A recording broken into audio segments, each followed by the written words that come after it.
മുഹൂർത്തങ്ങൾക്കും അതിന്റേതായ സന്തോഷങ്ങളുണ്ട്. അതിൽ ചിലത് ഒരിക്കലും മറക്കാൻ പറ്റാത്തതും. Azad gold and diamonds, Thazhepalam, Tirur.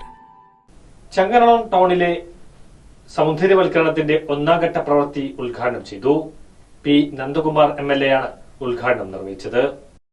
Changaramkulam town സൗന്ദര്യവൽക്കരണം ഒന്നാംഘട്ട പ്രവർത്തനോദ്ഘാടനം പി നന്ദകുമാർ MLA നിർവഹിച്ചു. Perumpadappu block panchayat president advocate E Sindhu അധ്യക്ഷത വഹിച്ചു. ശിലാഫലകം MLA അനാച്ഛാദനം ചെയ്തു. ചങ്ങരംകുളത്തേക്ക് കടന്നു വരുന്ന ആൾക്കാരെ സംബന്ധിച്ചിടത്തോളം വലിയ മാറ്റം, ഒരു കുതിപ്പുണ്ടായിരിക്കുന്നു എന്ന് തോന്നൽ നമുക്കുണ്ടാവാം. അപ്പോൾ ഈ 2 റോഡും മനോഹരമാക്കി മാറ്റുക, അവിടെ ഒരു പൂന്തോട്ടം പോലെ ഉണ്ടാക്കുക, അവിടെ ഇരിക്കുന്ന ആൾക്കാർക്ക് ഒരു കഫേരിയൊക്കെ ഉണ്ടാക്കി കൊടുത്തുകൊണ്ട് വൈകുന്നേരം ഇരിക്കാനുള്ള സൗകര്യം ഉണ്ടാക്കി കൊടുക്കുക, ഇവിടെ ആകെ വീതി കൂട്ടിക്കൊണ്ട് വളരെ അങ്ങനെ മൊത്തം ഒരു ടൗണിന്റെ മോഡിഫിക്കേഷൻ നിരക്കാണ് 5.5 കോടിയോളം രൂപയുടെ ഒരു ബജറ്റോട് കൂടി ഈ പദ്ധതി ആവിഷ്കരിക്കാൻ നമ്മൾ തീരുമാനിച്ചിട്ടുള്ളത്. വളരെ മനോഹരമാവുന്ന രൂപത്തിലേക്ക് ടൗൺ മാറ്റണം നമുക്കത്. എനിക്ക് ആദ്യം അഭ്യർത്ഥിക്കാനുള്ളത്, ഈ ഇരിക്കുന്ന രാഷ്ട്രീയ പാർട്ടിക്കാർ മാത്രമല്ല, വ്യക്തികൾ എല്ലാവരുടെ പിന്തുണയും നമുക്കിതിനുണ്ടാകണം. നമുക്കിത് എല്ലാവരുടെ പിന്തുണയും നമുക്ക് ഇതുണ്ടാവേണ്ടതായിട്ടുണ്ട്.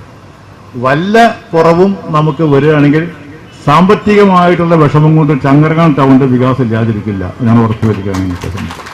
ടൗണിനെ സംബന്ധിച്ചിടത്തോളം വല്ല കുറവും ഉണ്ടാവുകയാണെങ്കിൽ അത് ഉദ്യോഗസ്ഥന്മാരാണ്. ഇപ്പോൾ 5.5 കോടി രൂപയുടെ വർക്ക് നടക്കുന്നുണ്ട്.